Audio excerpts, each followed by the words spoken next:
Hello and welcome to Homunculus Gaming. This is your gaming news walkthrough. If you want to see any story, you can click on it at any time to go directly to that story. But don't worry, you can come back to this main menu and pick another story if you want to skip around. So go ahead, feel free, pick a story, anyone that interests you in particular. Anything? Nothing? Alrighty, here we go. The game in the background is Grand Ages Rome. If you remember a couple episodes back in the news, there was some speculation about some suspiciously named files in Skyrim. They were text files that were named things such as dragon riding two-handed staff or something to that effect. Well, to Skyrim fanboys' delight everywhere, these files were not actually misplaced and the Skyrim DLC Dragonborn has been confirmed. A few days ago, the trailer was released and here's what we know about it so far. The DLC takes place on the island of Solstheim, which is east of Skyrim, but northwest of Vardenfall. This is actually not the premiere of this island, it has been in the games before. If you remember back to Morrowind, the Blood Moon add-on featured this island. Geographically, it is very similar to Skyrim, being snowy, Nordic, Arctic, icy, that sort of thing. But what really everyone is clamoring about is the dragon riding. The only real hints given in the trailer is about a 3.5-second cut in which a character mounts a dragon from behind the head. During the scene, the camera shifts from behind the character, from third person, to behind the dragon.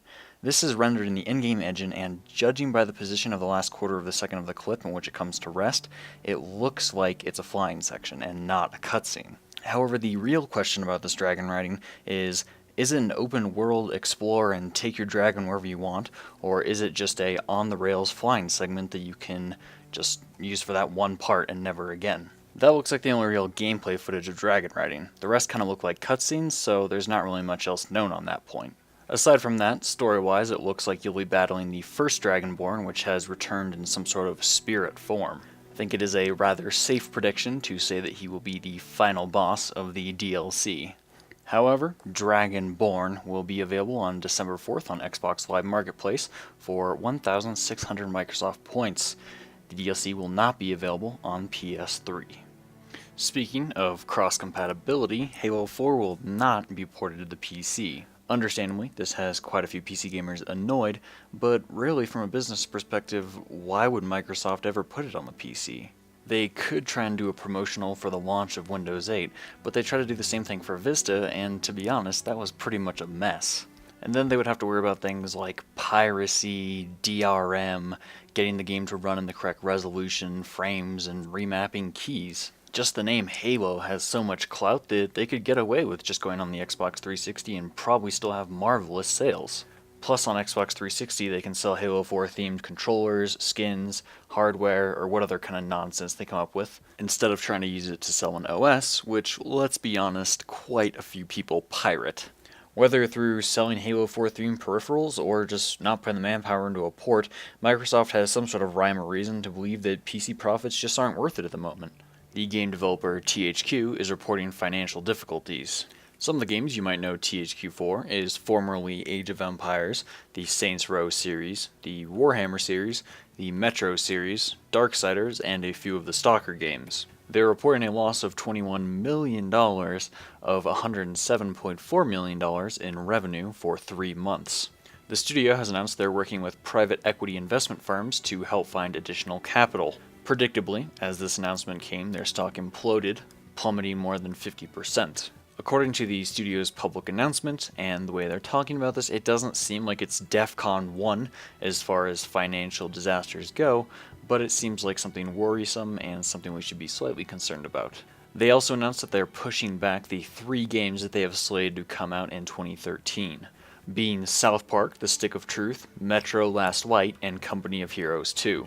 All 3 of those games have potential to be extremely profitable for THQ if they come out well and have the proper development time. Especially the South Park game. That is an extremely popular series, and as long as it retains the humor, satire, and tone of the series, it's more than capable of being a financial success. THQ and its subsidiaries have made quite a few good games in the past. It'd be a real shame to see them go under.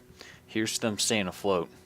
Ubisoft CEO has said that Watchdogs is supposed to be coming out in 2013. If you don't know what Watchdogs is, think GTA, but you can hack all electronics in the world, and there's a little bit of Max Payne shooting sprinkled in there, and a dash of Blade Runner influences. Just the concept of this game has me really excited. Being able to hack all electronics in an open world just sounds so cool if it's done right. Well, I guess done right is really the decisive phrase here.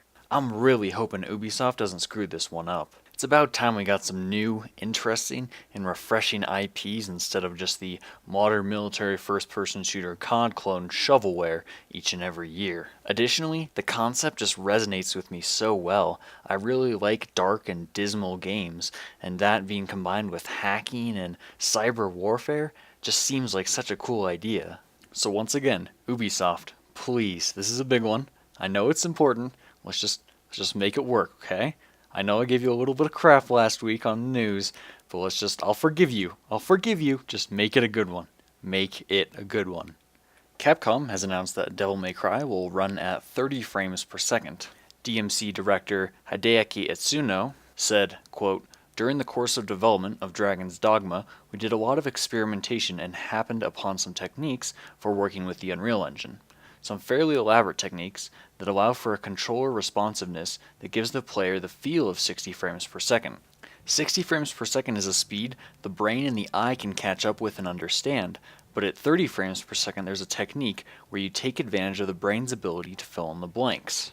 So even though you have it running at 30 frames per second, you create the motions and the poses in such a way that the brain will naturally fill in what would have been the extra frames." Now what immediately comes to mind is some sort of grotesque motion blur that would allow the brain to, quote, fill in the blanks. But I gotta confess, I'm actually kind of intrigued to see what they come up with. Could this actually be a legitimate advancement in technology that allows a player to see a smoother game at lower frames? Or is it PR bullcrap trying to cover your butt for shipping a fighting game at 30 frames? Another bizarre quote that came out of this was Itsuno saying that action games that run at 60 frames have a tiring effect on players' eyes because the frames themselves, quote, almost shake or flash. Now, I don't know about you, but I play my games at the highest FPS possible, even if it's at the sacrifice of beautiful graphics, and I have never experienced this, and I've never even heard of this happening before. I feel like my eyes get more weary and even strained if I'm playing below 60 frames or, God forbid, 30 frames per second. It's just flabbergasting to me that developers have this crusade against high FPSs. Any game, RTS, action, even a puzzle game, at low FPS is just miserable, and if it's a first-person shooter at low FPS, just forget about it, it's unbearable sometimes.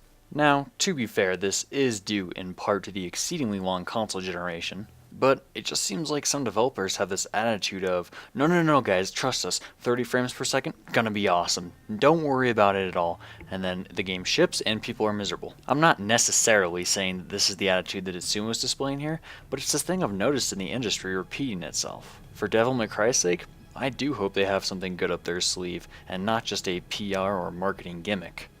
Alrighty, now to some notable new releases. And of course, the first one is Halo 4, which is available everywhere, but only on Xbox 360.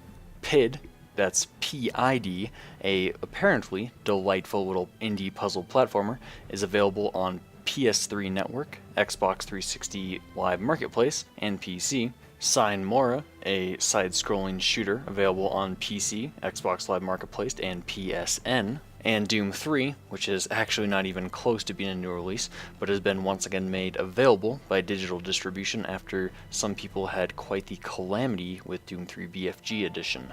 Well folks, that about does it for the news. There wasn't actually that much going on recently, kind of on the lighter side unfortunately. Sorry about that, but with the election and Halo 4, just not that much really going down. But if you're out of the loop and want to catch up on the news, you can click the annotation and go see that video. There's also another video there that you can go check out, or you can click right there to subscribe and never miss another video. You can also throw this video a like and favorite if you did, or just leave me a comment letting me know why you didn't if you didn't. As always though, this is Homunculus Gaming, and I will see you next time.